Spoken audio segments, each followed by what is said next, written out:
Hey, we're live. We're live. What's going on, everyone? It's been a minute. We've been going through the holiday season, right? And I hope everyone has had a miraculous and wonderful Thanksgiving, and also completely mean it. Thoughts and prayers to everyone that's going through anything at the moment. We love you. We're thinking about you, no matter what. So, I'm here with my buddy Keith. How you doing, Keith? I'm doing well, William. Glad to be back. Good. Glad to be back as well. Post election scare. So that that's it. Don't Sorry. go there. I won't go Just there. I won't just go don't there. go there. Just bad. I'd rather have Commodore or an I, O in I office. have stories already. We're not going there. Oh, okay, okay, Yeah, okay. Here we go. We're not gonna go there, but we're gonna go to this intro and we're yeah. gonna we're gonna hit it. Boom.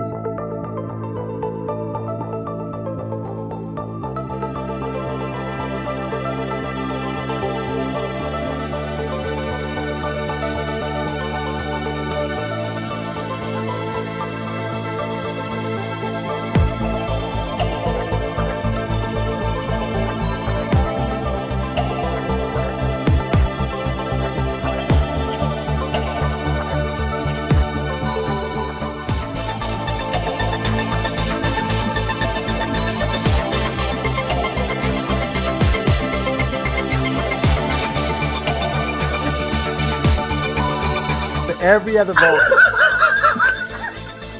And you gotta admit, the dude that was coming down the aisle, he was kind of cute. I'd have carried him on my Here we are. Welcome once again to Trekkers Delight.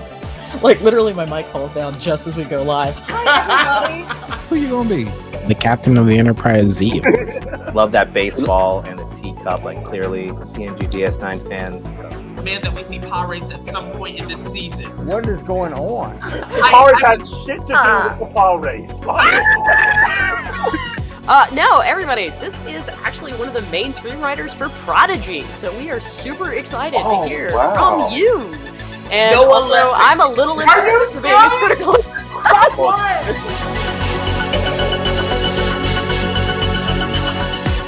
Man, I really love that intro. This was a nice touch.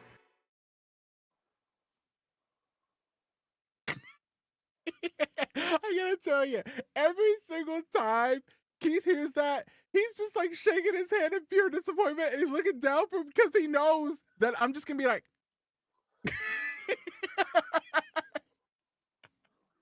okay, so okay. Yeah. Let's just move on. Let's just You move on. don't stare at the disaster. Just keep walking past it. We will not share this the disaster. I'll be sure to make some changes for the 2025 version. Okay. So we are covering 4 episodes today, and honestly, it kind of feels like we're covering a movie at this point. So Okay. yeah. I'm gonna try to do a 1 minute recap, and we'll do it one episode at a time because we do have 4 to cover. Yes. Okay. Yes. All right. First up, Starbase 80. Great one. It's not just Starbase 80. It's 80 80? Question mark, exclamation mark. with unexpected damage to the navigational computer of the Cerritos causes them to lose warp drive and then end up at the only place within impulse range. And unfortunately, the horrid Starbase 80. Once they arrive, all manner of things seem to be not going their way. Not only is the Starbase awful in every way you can possibly think of, but also the ship, the crew of the Cerritos are turning into zombies, like we saw in the very first episode of Lower Decks way back in season 1. Now, of course, at first, Mariner's trying to get out of there as fast as possible because she hated her time at Starbase 80 before. It was enough for her to quit Starfleet over. Now she's insisted that this is a curse of Starbase 80, but then they find that no, it's only the Cerritos crew that's affected and not the Starbase crew. And that's because a non corporeal being somehow infected one of the whales while on a mission to a water planet right before this. And that creature trying to take over the whales then took over the crew person by person until they overextended themselves. And yeah, they were able to beat the poor whale until the thing ran out. And then we meet his name is Clem. This was him proving to his overseers, his senior non-corporeal beings, that he can commune with corporeal beings. But in the way we saw the fact that Starbase 80 is in a horrible shape and literally falling apart, where you had the chief engineer tricking Captain Freeman into fixing the problems, like purposefully sending her down to the maintenance labyrinth to fix the oxygen leak, to fix the fact that all the alarms are going off in ops, to deal with the bats on the maintenance level and all this. Basically making her, because she has better technology and better scanners and everything, fix everything. While the commander of the station, who is an Elarian, who isn't actually that old, she's only 30, but she's still Elarian, so she knows shit. Taking Mariner and them around, including to their power core, where the grav plating is messed up, so that as soon as you go in, you end up on the ceiling upside down. So basically, it ends with Freeman chasing down the bats and trying to make Starbase 80 safer after they solve the problem of the thing. But basically, they see Starbase 80 not as a place for the worst of Starfleet, but the place, basically a place to give everyone a last chance, a second chance or a last chance to make a career out of Starfleet. So they enjoy being the island of misfit toys. So interesting. And of course, the fun of, like, she's the commander and she's wearing the jumpsuit from Enterprise because they don't have replicators and they don't have a lot of newer uniforms, so they are wearing the oldest uniform. The only uniform she can fit, which is the oldest. All kinds of fun stuff. So, William, what did you think of Starbase 80? I gotta tell you, I loved it. I thought we were gonna see more of our Elorian's character because she was giving like, oh, are we gonna see like more of you? Are you the spinoff that we're looking for? Because he had a very strong role. In a joking manner, I was thinking to myself, is every Elorian just a black woman? Like, which is Well, not. It's no, not because we have make, Soren and we have the guy from Deep Space Nine. So it was yeah, like an Chris internal. Sarandon's an Elorian, and he's not a Right. black woman. Yeah, it was an internal petty joke that I made in my head as I was watching this. I was just like, no, there are plenty of other Elorians. We've seen the whole race of them in generations, like that escaped when the Borg assimilated their planet. But I looked, I was like, okay, that's a nice callback. But I think what got me was these were like not just old uniforms. These were like the originally stitched uniforms because they were like, oh, did you make these in the replicator because you could? No, these were like the original ones that they wore. Like, Yep. so it's like, I'm like, oh. And so I'm quite curious. It's just like, I know how sonic showers work, and we know, at least on the Enterprise, where the bathroom is at. Because I think Jonathan Frakes pointed it out. It's like it's only one on the ship, I think. I don't know how it works. Anyway. Oh, yeah. I'm wondering if they don't have replicators, how do they wash their clothes? Well, like, they got to have washer and dryer, man. I mean, I hope so. they have a laundry service. Because in my head, I'm thinking in the future, like you could just like disintegrate the dirt and bacteria away from the clothing. Like, Yeah. I'm thinking you can do that and then just like air dry it or something. Like I don't know.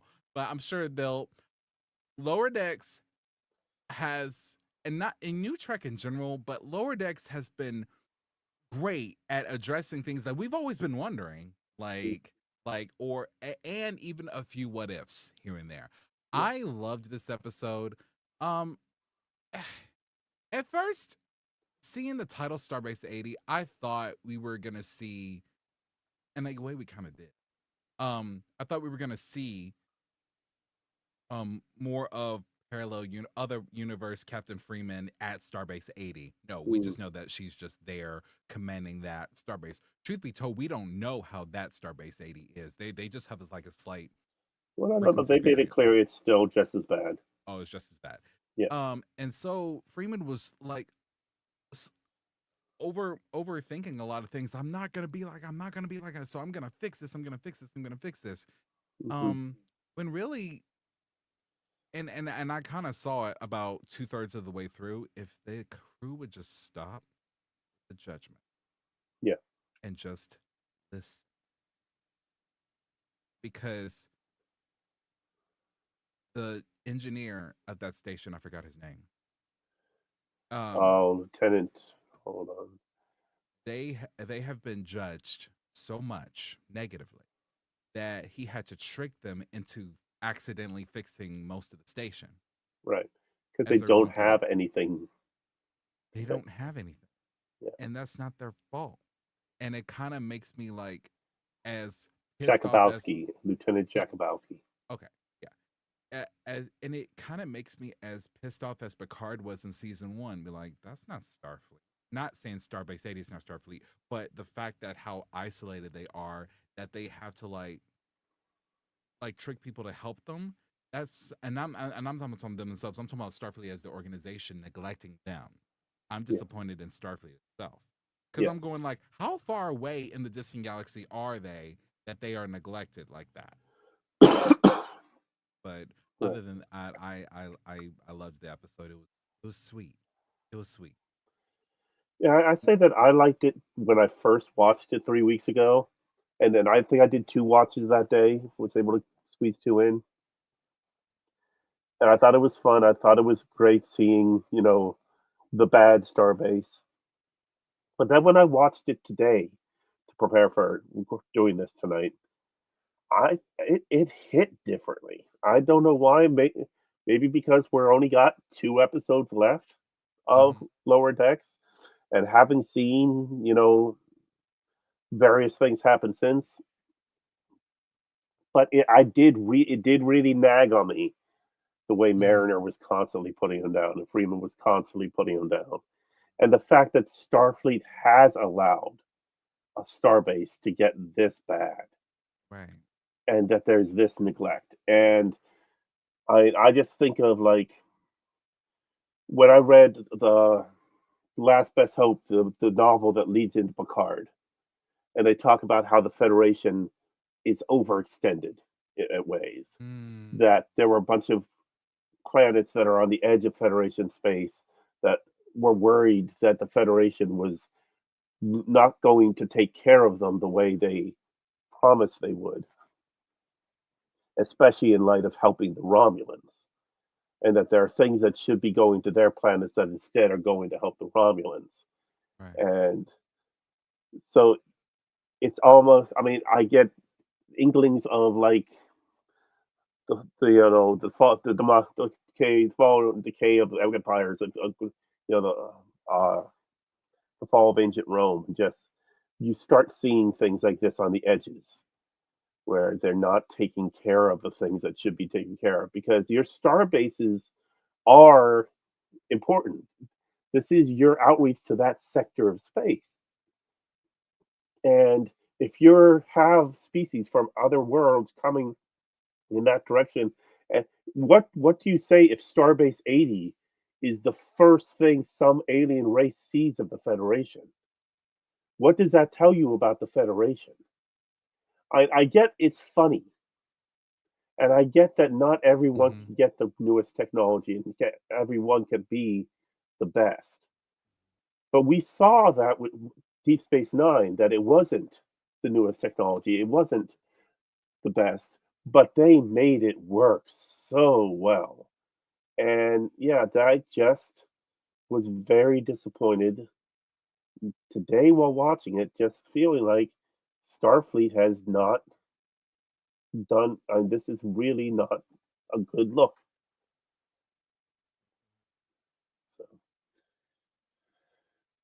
So, One last comment. I feel like, um, brief shout out to Marie. We love you. Happy belated Thanksgiving.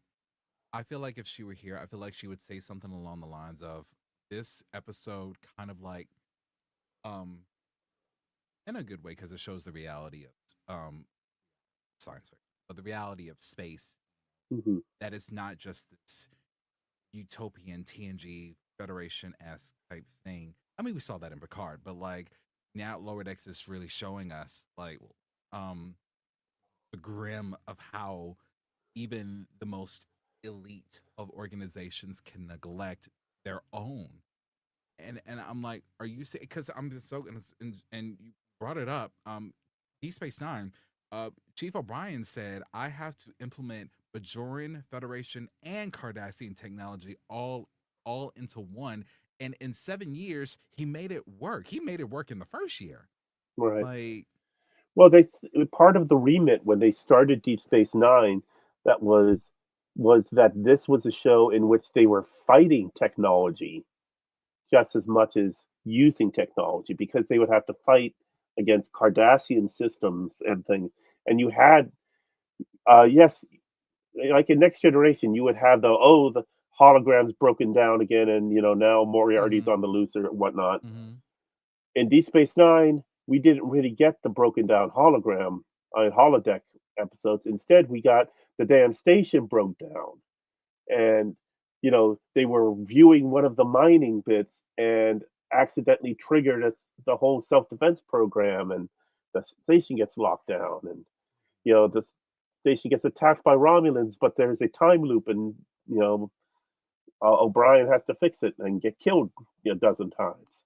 But there every season we had something about something at Deep Space Nine going wrong. Like even that was like one of the first episodes where there was a device planted to attack the Cardassians, but instead got the Federation, Babel, in which everyone lost the ability to speak. Like, and starting with O'Brien and then moving out. So we saw basically the fight against technology just as much as the fight as working with technology. And so Starbase 80, it's not the fight against technology, it's we're seeing the absence. And maybe this just fits in well with what we saw at the end of Prodigy season 2 and what we saw in Picard season 1. Their resources are going out. That the Federation and Starfleet are stretched too thin. That they do not have what they need to explore, to maintain, to defend the amount of space they claim. So, so this episode makes it clear that that was already showing in the years right after Voyager. I have one final question. Yeah. We see it in Lower Decks. We definitely saw it in Prodigy. In fact, it led up to that of Picard. Was there evidence of a thin Starfleet in season 3 of Picard? Because I think that's like the Oh, latest. absolutely. The latest in canon before Discovery. What was it? Because I'm Remember how season 3 of Picard ended? yes. Fleet Day. Enterprise G. But before that, what was the final 2 episodes about? You were having Fleet Day, and you had the new system being rolled out for group control of starships, so that the starships could work together in case, so that they could use less crew, much larger automation. Because they were running. Yeah. Ooh, And we saw it, and then of course what we saw at the end of Prodigy season 1, you saw a bunch of ships being destroyed. We had the Dominion War in Deep Space Nine, and of course during the aftermath with that when Voyager came back. And then you have the living construct in Prodigy. Then you have the Romulans, and we saw at the end of season 3 of Lower Decks was they tried to do the fully automated ships with no crew, and that they ended up turning evil. And so they did full automation, and the Borg taking over it and using it to destroy other starships and weaken it.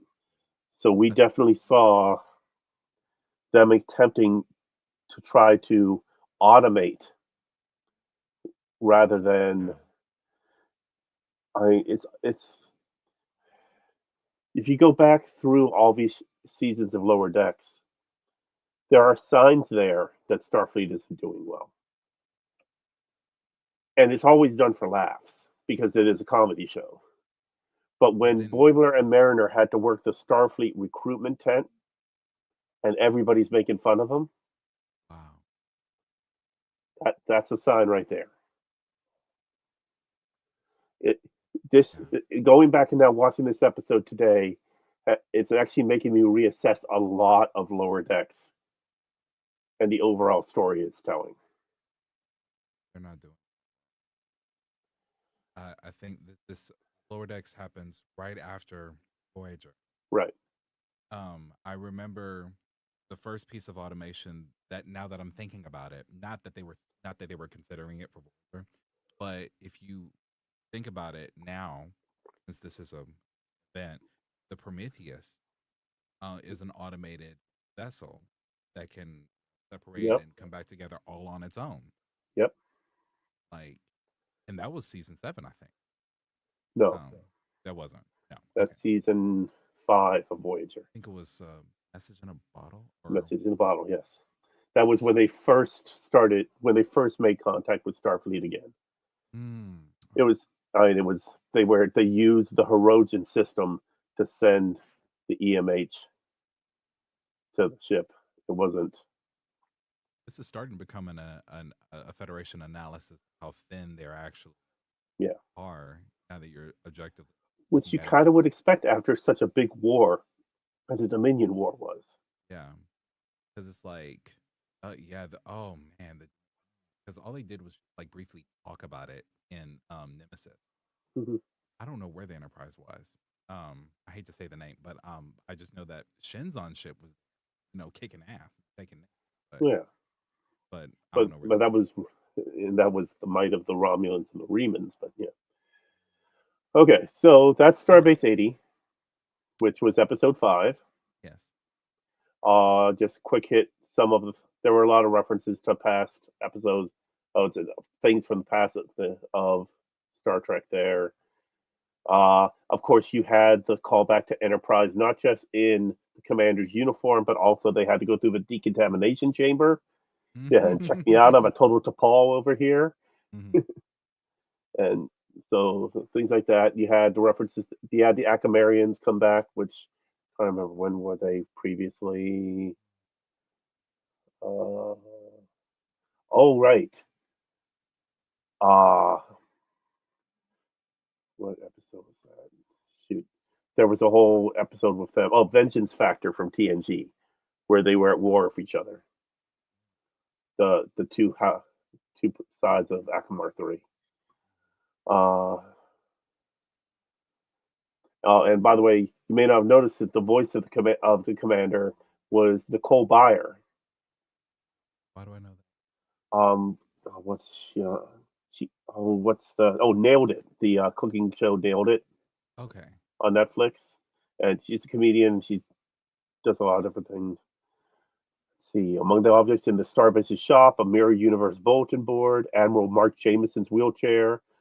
Titles erroneously listed on Paramount Plus and partner streaming services as two words instead of one. This is the first Star Trek episode to have both an exclamation and a question mark in its title.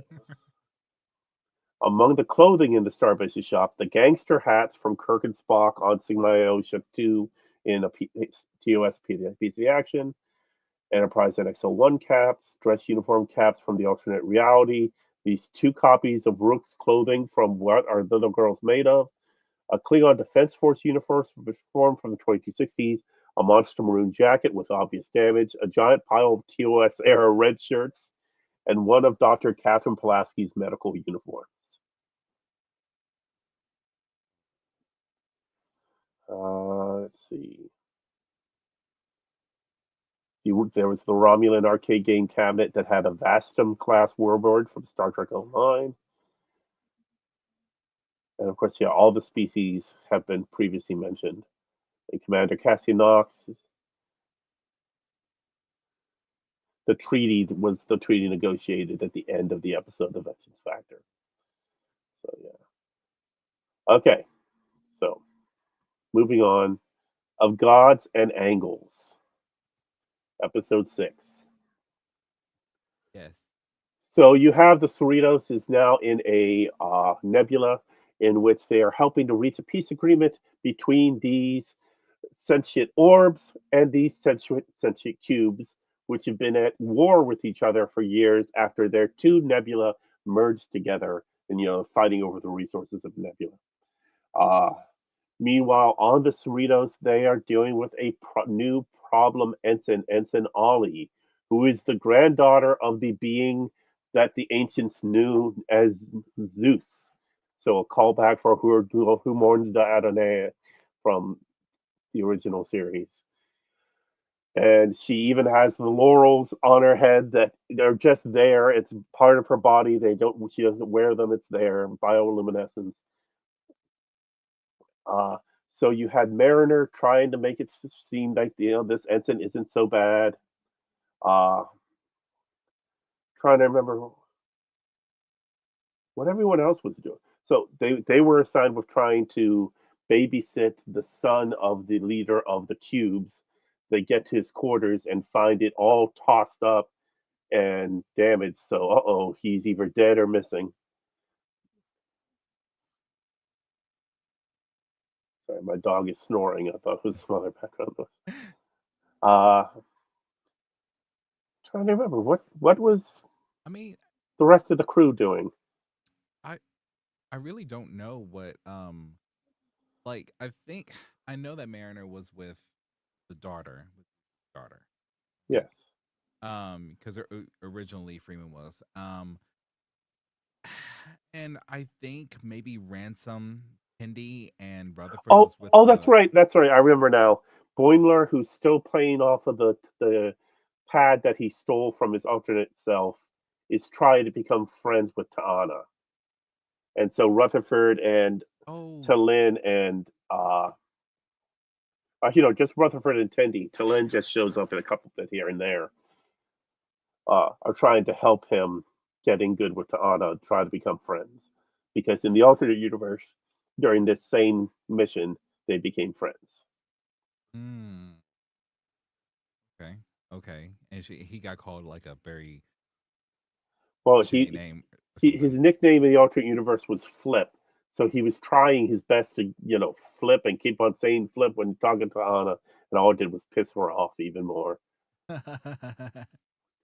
So they, you have Ollie and Mariner trying to track down, interviewing orbs to see if one of them had killed the cube, found some anti-cube propaganda questioning, and then they run off. The orb that they're questioning runs off and breaks into the observation lounge where you have them meeting with Captain Freeman, and basically sets the war back off. So the Shape War starts fighting on the ship. Then they all start leaving the ship and create a giant orb and a giant cube, and they're just fighting each other. Ensign Ollie had tried to use. We find out that she has powers from her grandfather, electrical powers, and tries to use it to save the day, but it wasn't enough. So finally, what they did was she had reprogrammed a tractor beam, handheld tractor beam, and they were able to use that tech on the ship to stun both the orbs and the cubes, and bring them on board, lacking in energy. So, and then of course we find the missing son, and we find the missing daughter of the leader of the orbs. They've run off together because it's Romeo and Juliet. And they love each other. And not only do they love each other, but they already have an offspring, Squarin, who is part orb, part cube. And so then that leads to the Treaty of Squarin and peace between them. It's basically Romeo. And of course, when Ollie was trying to stop the battle, she was firing lightning bolts all over the place, and one of them lodged itself in Boimler's rear end, which T'Ana thought was hilarious, and had to remove it. And in that, they became friends. Of course, his nickname is not Flip, but Fo, with the beep in the middle. Yeah.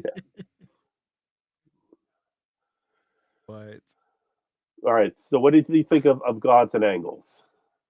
I think some mathematician took a Schoolhouse Rock shape episode and put it on steroids times 10. Because if I were teaching a math class, I would show this episode. The amount of terminology that Yeah. I'm surprised I understood. I'm very surprised I understood it. Because I'm thinking in the 8th grade learning algebra, I'm never gonna gonna when am I gonna use this stuff? So They you needed it, William. You needed it for a Star Trek podcast. I need it for a Star Trek podcast. If you no, because no, let's talk about it. Oh, hey, shout out to the 7 people that are watching. Y'all are Oh, awesome. fantastic. What's good? Hey, and Marco even liked the post. How you doing, Marco? So yeah, now let's talk about it because I going through high school and college, I said if you want me to retain anything to memory, make it relate to Star Trek in some way. I passed my biology exam because of All Good Things. Oh, nice. Literally because that one question was like the determining factor between a C and a D, and it was just bad. It was about the proteins coming together, the amino acids coming together to form the first protein, and I was like, oh, and stuff, and I was like, oh, that's All Good Things, and then I even wrote a note by it saying this is All Good Things, season 7, episode 25. Anyway, yeah, they were throwing so many asymmetrical radius circumference insults at each other, and I'm sitting there going like, what the fuck is that? Yes, and they're squaring in Radiara, Omega Cube, Sexagus. I mean, and it's like, and I feel like I'm gonna speak for like at least half of the Trekkies because I feel like we kind of have gotten tired of this villain coming back. I'm glad that this is not a Borg episode because Yeah. when I saw the trailer and I saw a cube firing at another one, I'm thinking a Borg cube went through a nebula, had something happen to it, Yes. and then it ended up going against a Borg sphere. Something happened to it. It's And not. they did that on purpose. I'm sure they did that on purpose just to mess with us. And, Yeah, and that's great. I love it. yeah. I'm glad it wasn't the Oh, yeah. Borg. Yeah, because it's like I feel like a satisfying end to both queens, Yeah. which I understand hasn't happened yet at this point because it's Borg card, but even still, like, But yeah, even if you were to put Borg back into it, that would hurt the stuff that we know is coming in the future. right. Yeah. So, and then the last, I would call it an oh shit moment, was when we found out that was not just any bioresidue or remains Yeah. on the wall.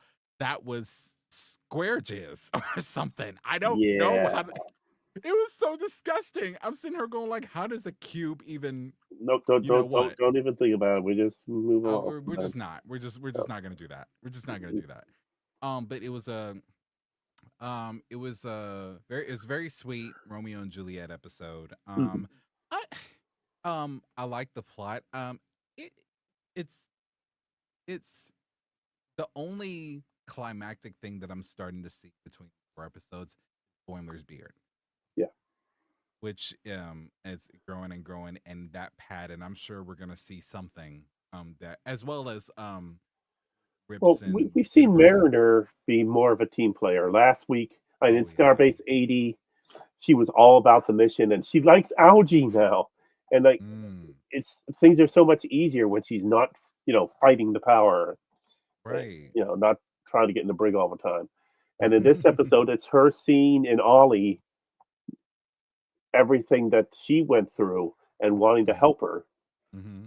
And it's because Ollie was hiding her power, which I was kind of upset that we haven't seen Ollie since. That we only saw her in that one episode. Right. But it's you definitely had Mariner showing the growth that Mariner's gone through over the 5 seasons, and finally putting it to good use of actually trying to help someone else. And it wasn't again Mariner beating herself up and relearning the lesson that she already learned in season 1, and season 2, season 3, and season 4. So it's actual progress. I think change happened. Well, we've been seeing it, But I think the change that really Mariner like okay was Nick Locarno that moment Yep. when upon learning more, because I think she carried that even though we learned that she was originally part of that clique. I won't call it she wasn't flying up there, but Yeah. part of that clique, and part of why she was acting the way she was because she lost her friend. Yep. And I think she served on D Space Nine and something happened. I don't. Yeah, she did. Well, her friend on on the station that got eaten. Oh, so it's just like basically Mariner keeps losing people. Yeah. In a way, and now she's found this group that even as they, distant, they come back together. Even Tindy comes back. Boimler came back the next season. Like, I think Yeah. the only person who hasn't left is Rutherford. Right. But okay, so Yeah. I enjoyed this episode. It was only missing one thing, and someone else pointed this out. I can't remember who it was. I think it was someone on Facebook who might have commented. I can't. I apologize. I'm not taking credit for this. Someone else made it. Kayshawn should have said something when Quadrilon and Robius showed up. Kayshawn should have said, "Star-crossed lovers of Verona." Like he should have made the definite Romeo. I mean, it wouldn't be necessary for. I mean, we got it immediately, but for anyone who didn't get it, that would have been a good in-universe way of making the statement without, saying it correctly. But oh well. Now there was a joke in this episode that could easily go over everyone's heads. When Tendi and Rutherford were first challenging Boimler about the pad, and he's saying, "Oh yeah, you're very funny. You're a regular Ronald D. Moore over here." The writer of numerous episodes of Next Generation, Deep Space Nine, and a few episodes of Voyager until he got pissed off and quit and went and made Battlestar Galactica, and has since also made For All Mankind and several other shows. Damn. Yeah.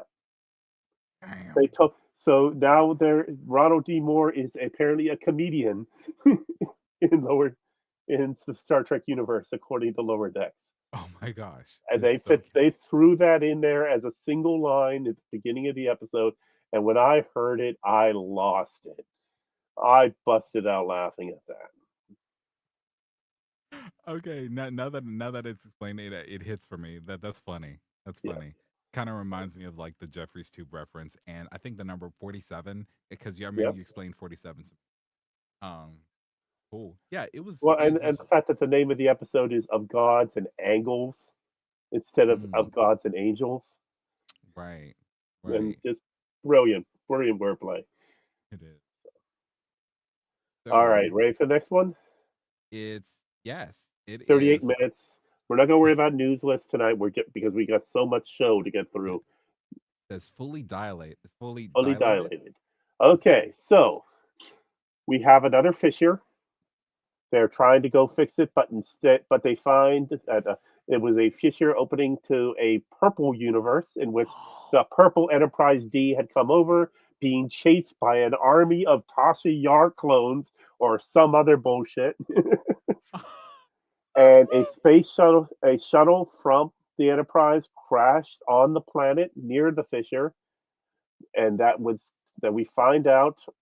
So the planet that they have to go to, let me get the name. It was like what, Verandra? Oh, Dilmer 3. Dilmer 3 is a world that is super sped. So a week on Dilmer 3 is the same as a second on the Cerritos. So they sent down the Mariner volunteers for the mission, and they decide to send down both T'Lyn and Tendi because both are under consideration to be the new senior science officers on science officer on the Cerritos. Mm. So this is a chance for them to, try their best to, see what happens. And they get down to the planet. They find the crater out to the north of the town. And of course, it's since it crashed, it's obviously been years for the people on the planet, but no one seemed to have found it.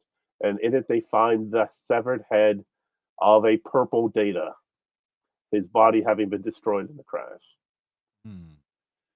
So then they try to make it back, but Boimler and Rutherford were the ones working the transporter, and they both had these wild drinks with shrimp on them, and they spilled them on the transporter controls. And so while they should have brought them right back, it's going to taking them several minutes to clean this, both using their uniforms, and then licking the screens until they could finally bring them back. So therefore, they end up spending a year on the planet.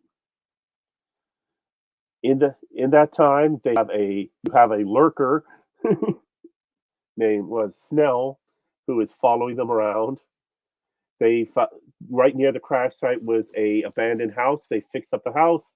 T'Lyn builds a windmill. Tendi builds a water wheel. The windmill is able to help T'Lyn plant crops and harvest, and she makes crops that are much larger than anyone. She has grapes the size of melons, which leads to Tendi making a funny, inappropriate joke. If it was, well, it's not inappropriate because she's talking about actual melons.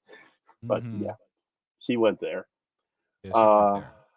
And of course, Tendi competing with T'Lyn, and T'Lyn not realizing there was any competition. I mean, she knows they're both up for the post, but she wasn't competing against Tendi. She figured they were just going to be judged on the merits, and Tendi trying her best to catch up. Tendi's able to power on Data's head, and using his advice to try to get ahead, and that's when they built the water wheel and everything to keep him going and everything. Yeah. You have Mariner, who got bored after the first few months there. So she decides that she's going to turn this into a total Cayman on inner light thing and try to make a friend and learn to play the flute and maybe get married or whatever and have a whole life on the planet, which leads to going to the bar. And the first guy she tries to hit on, she accidentally pokes him in the eye with her horn, and that gets her sent to prison. She spends 2 months in prison, gets out, then decides she's going to help. She sees a fire. She's a building on fire. So she grabs one of T'Lyn's grapes and uses it to put out the fire. But no, that wasn't a fire. That was the eternal flame of the village, warding off evil spirits. So back to prison she goes. And she just can't stay out of trouble. Yeah. So in time, she finds that she actually does make friends. It's just she makes friends of the, fellow inmates, some of them being killers, but she's happy about it because she's found her prison family. T'Lyn was able to use the crops that she made to then be able to make beauty products, which made her excessively rich. And finally, they're able to get, once Boimler and Rutherford finally get the screen cleared, they call them to come back. Snow is after them. He told them about they were able to use one of the grapes to throw people off into thinking that Snell was mistaken when he had snuck into the house and saw Data's head. And finally, they're able to get away and be back up. And at which point, Data giving advice to Captain Freeman, and she ends up choosing both T'Lyn and Tendi as co-senior science officer. And then he is placed in a torpedo, like the torpedoes they use for caskets that we saw in the TOS movies, and shot into the fissure and returned to his universe. And while we're doing that, we're seeing Mariner try to play her soap flute that she made while in prison. Yeah. So out of tune. tried to do the whole, like, I'm glad that she was inspired. I think she mentioned it, in fact. I'm glad she was inspired by the inner light situation. But but that fluid out of soap, it ain't gonna work. No. There are so many references in this episode. Of course, they mentioned Carbon Creek. They mentioned the episode of Voyager with the super sped up planet. They mentioned uh, just all kinds of things throughout. That it was just hilarious. The head alone is times zero. Yes, Like yeah. if you And don't I count the waited other until I was yeah. dug up by past me with Captain Picard and a gentleman in a silver jumpsuit.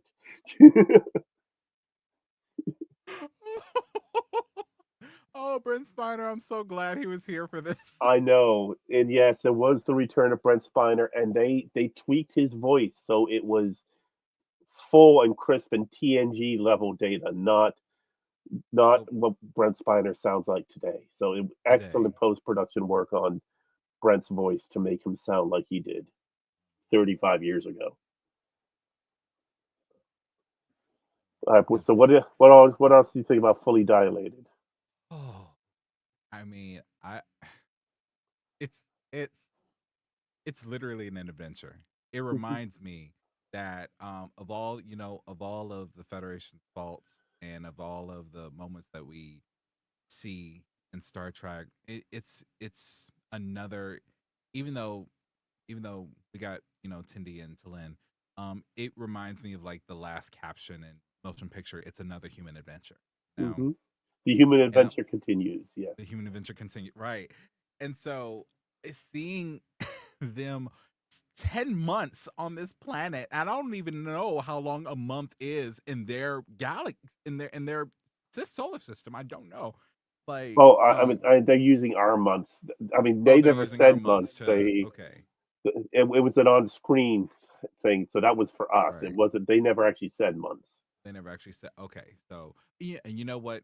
We do get confirmation about they are most definitely using Earth time type thing when we saw the pad in the last episode 9:30 8:30 like Yes.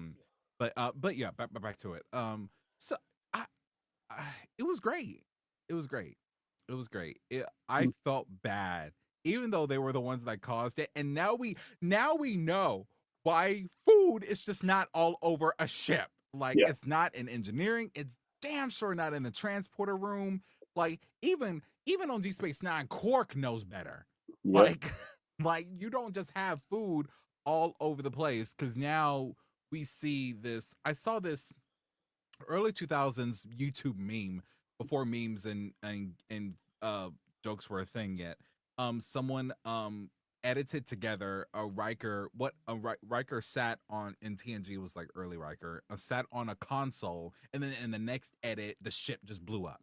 Yeah. Like, well, yeah, at one point during an episode he leaned on the tactical console while talking to the people that were at the back stations. And right. So I kind of feel like they're in a way addressing a what if of that. Like, what if you really just jacked up a console? What would happen? They spilled a shrimp. What? Yeah, Bloody a shrimp Mary cocktail thing. Yeah, it was like shrimp cocktail, Bloody Mary. Tell me, all that stuff. And even when they tried to eat it, they got stuck. I'm sitting here going like, "Are you serious right now?" Like, yeah, and like there were sparks flying from them licking it, and it wasn't just a simple glass thing like it looks like on the show. And right, exactly. So and the numerous references that we've gotten, it's like, I don't even know what to. I don't know. Just as a final thought, I don't know if this event for this Data's head is like the Purple Universe's version of Time Zero. See what I'm saying? No, he said it. Yeah, he flat out said it. Yeah, he flat out said it, man. Yeah, he talked about going back and building things in 19th century San Francisco. So yeah, it's not his time. This is a whole different thing. It's a whole okay. So, this is something that didn't happen in our universe because there was no army of clone Tasha Yars. Oh, and that brings me to a final point. And I swear it's the last one, so because we'll still have time to cover the last episode. What if someone brought this up on Facebook? What if Boimler belonged in the Purple Universe the whole time? Because his No, hair is purple. he dyes it. It's dyed. Oh, he dies. Okay. Yeah, that was they made that known a couple seasons ago that he dyes his hair. I would really like to see ever since the Voyager episode and Interstellar, I would like to see like Neil deGrasse Tyson's take on this. He like, well, he would probably say something along the lines of, "That's the most realistic thing about time dilation in all of Star Trek." That's No, I'm like, sure he said something about it because not only was there with the episode of Voyager, the Orville did it as well. And in fact, the way mm, the Orville did it was beautifully done. But they did it more as an indictment on religion. So okay, getting back. So then the final episode we're on today, and that is Upper Decks, and that's the one that aired today.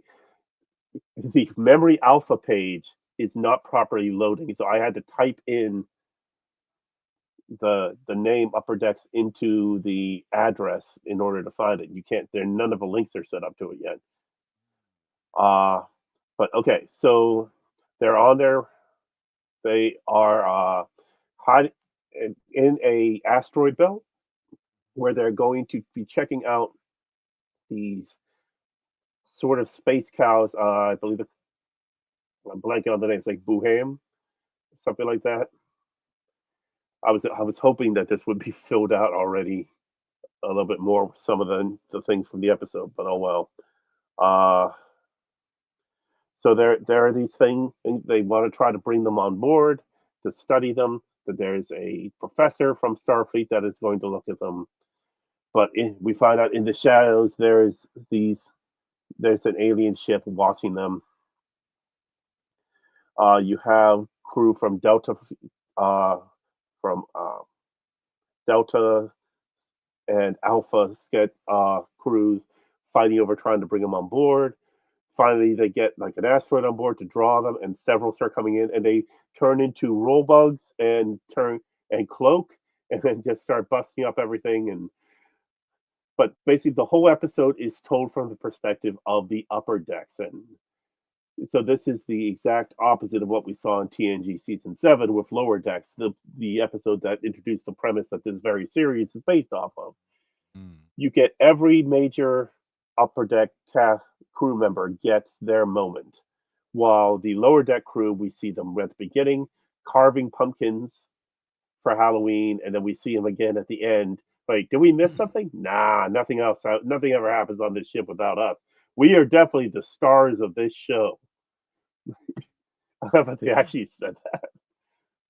So it's like what we ripping have off. is we have Freeman having an extremely busy day, trying to get from thing to thing, and the whole time trying to distract herself from the fact that it's her anniversary Mm-hmm. and she wants some time with her husband. Oh. Uh, we have Ensign Barnes that Rutherford dated briefly in season 1 and season 2. Had been evolved and devolved at the same time. So she was a cave woman who could read minds and was scared of fire. But now they got her back, mostly back to herself, enough that she can play the sousaphone. You have Ransom with the crew trying to bring in the space cows and working with the scientists, who turns out to be actually an agent of the was it the critic? No, not the critics. That would have been too on the nose. Mm.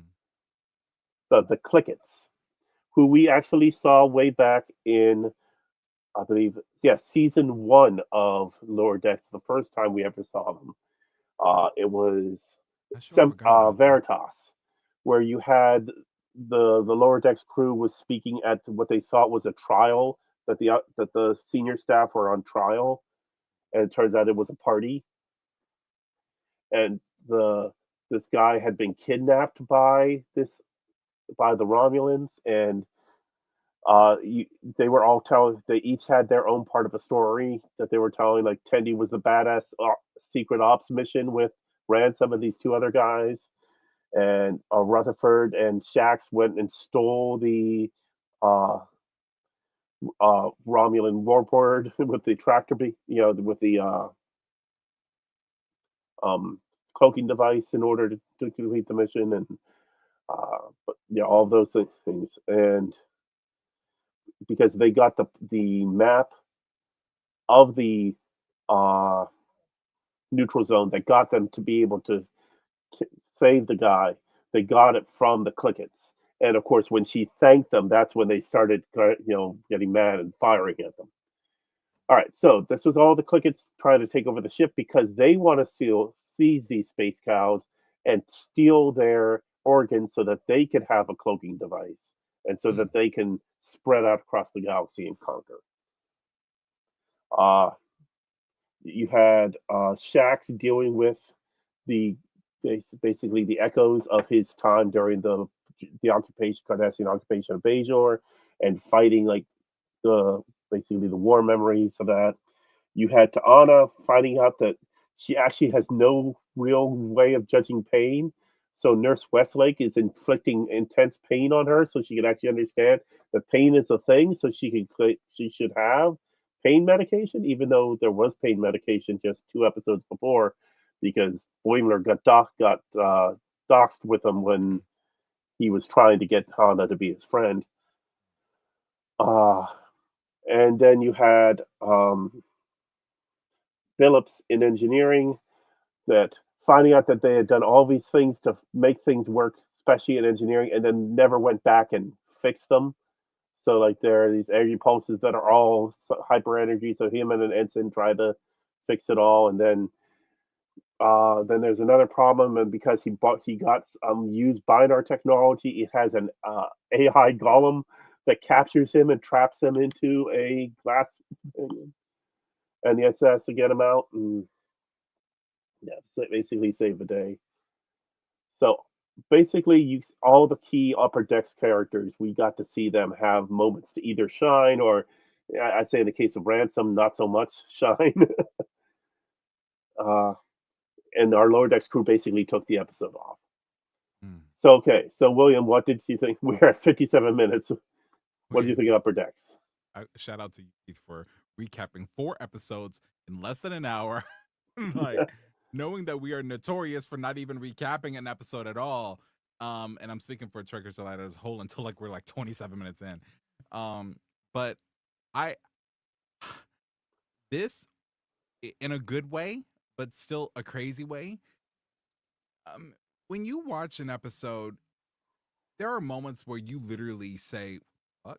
Like I had that moment in this episode, and I have not had that moment in a Star Trek episode since the Eagle with peanut hamper mating thing. I try to block that out of my memory.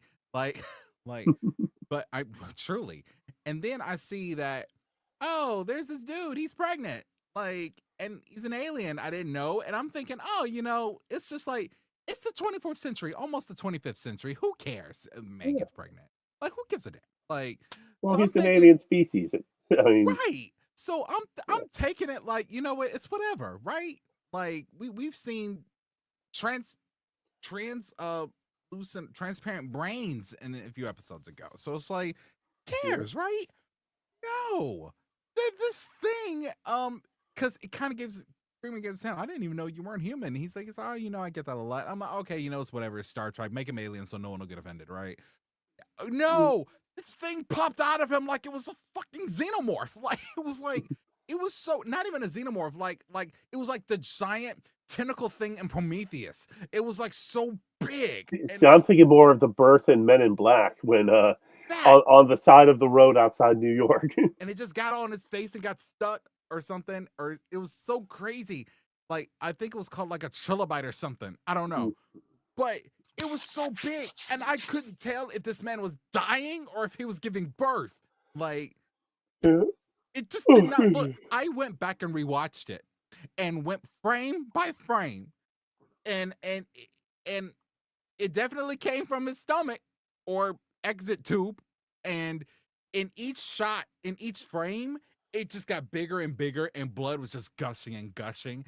And I literally said to the screen, I was sitting right here watching this on my screen, and I literally screamed it. I said, what the fuck? I didn't understand what. I'm gonna have to go back to my security camera and pull that footage and send it to you, because I was like, what the fuck is that? You're good. You're good. Other than that, yeah, I don't think I can live that one down for a minute. Other than that, again, another enjoyable episode. At this point, I'm getting kind of anxious. Yeah. Not anxious for the end, but anxious for like seeing Ensign Kim or hopefully Commander Kim. Now, I hope No, it's Lieutenant please be Kim. Captain. There's only one. Remember in that brief thing that was in the trailer, it's like 15 Kims in a room, Yes, and 15 only Kims in one the of room. them is a lieutenant, Lieutenant JG. That's All the right. At rest are this still point, ensigns. right, right. I mean, yeah. Yeah. Okay, So, yeah, yeah, because of time, that's it. I enjoyed this episode. There are many things I enjoyed this. The number one thing I enjoyed about this episode, the Cordry rocks. And it isn't in Memory Alpha yet, which is pissing me off. I was really hoping it would be there.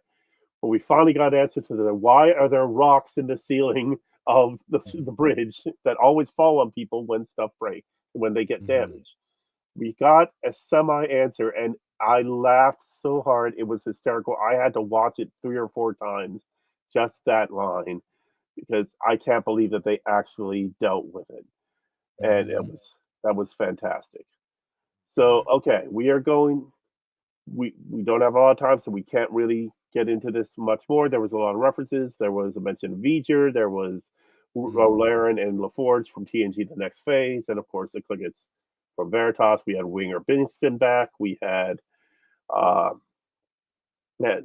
Barnes back. We had Stevens back, and it seems that seems to be like the captain's yeoman, and he's a lieutenant commander. So that was interesting. So next week's episode is called Fisher Quest, and then the final episode the week after that will be the new Next Generation, and then that'll be it for Lower Decks. But here I'm going to give you all watching, and that's for those who are watching live and for those watching in the next week. We were told by Mike McMahon that there are characters being introduced this season that are bait for spin-offs. So is it Mock and his brother in their Klingon ship, and we saw in Farewell to Farms? Is it Starbase 80? Are we going to get Star Trek Starbase 80 as a comedy cartoon or live action show? Because they hinted that there might be that the live action comedy show would be set on a Starbase. Will it be Ensign Ollie, who we met in Of Gods and Ankles? Will it be the Purple Universe that we found out about in Fully Dilated? Or will it be something more about the Clickets or the Upper Decks crew? I doubt there isn't much from spin-off material from today's episode, but that's something to think about when we get back next week, and when we'll be talking about Fisher Quest, and hopefully we'll be able to catch you guys up on everything else going on in Star Trek. So, the most efficient episode of Trucker's Delight we have ever done. I'm pretty sure Seven would be proud. Well, the fact that there's only 2 of us and we're Right. both understanding of our time and how much we can get to say. I have a lot I would like to say more, but we don't like to go over an hour, and it's already an hour 3 and counting. But please like and share. Leave your comments below what you thought about these 4 episodes. And remember that you leave comments there. Leave it on Facebook. Leave it on Twitch. Leave it on X. Are we still on X? We might be going to Blue Sky. We don't know yet. Yeah. But give us your thoughts, and we'll talk about it more next week with Fisher Quest, and then of course new Next Generation, and then of course we'll be going into Christmas holiday, but we'll be wrapping up. First, we'll do a wrap up of season 5 of Lower Decks. Then we'll follow that up with a wrap up of the whole of Lower Decks. Woo! Because the next new thing of Star Trek that we're going to get is January 24th when we get Section 31. So we have a 5-week break between a 4-week break between the end of Lower Decks and Section 31 dropping. And the hope is that we'll get an announcement soon of Strange New Worlds, hopefully in February. Please. So we won't have a long of a break after that. But please. So more Lower Decks left to come, and they have been very vocal. You can possibly help save Lower Decks still. Still? Yes, they said write your letters, sign the petition, yell at Netflix. They said that they want to make more Lower Decks. It's Paramount has pulled the plug on it, just as they pulled the plug on Prodigy. If we want more Prodigy, if we want more Lower Decks, it's up to you, the fans, us included. We're talking it here. We're saying it everywhere we can. Let's save Lower Decks. Let's save Prodigy. Let's keep animated Star Trek going because it's been fantastic. Nice. All right. Well, live long and prosper, and we will see you guys next week. Peace.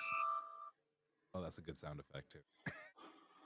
Wait, Jason, on a scale of 1 to 10, how serious are you being right now? I gotta know. I'm serious, dude. You got Like 10 out of 10 serious, or picking on Michael serious? Which one? There is no temperature in space. It's not cold. What are you serious? Okay, wait. Who is? Oh dear God! It just got better. You said his name. Welcome to the party, Michael. No, that is not how we're gonna end the episode because Keith actually has like a legitimate news update. He knows shit, and we should possibly like convey that knowledge. That's my favorite line. He knows shit. It's just like a black and red mound. It's like. Why are you describing yourself? What the hell? Hello from Hey, Virgil. Hey, Virgil. welcome. Hello, Virgil. Welcome. Who are you? Who?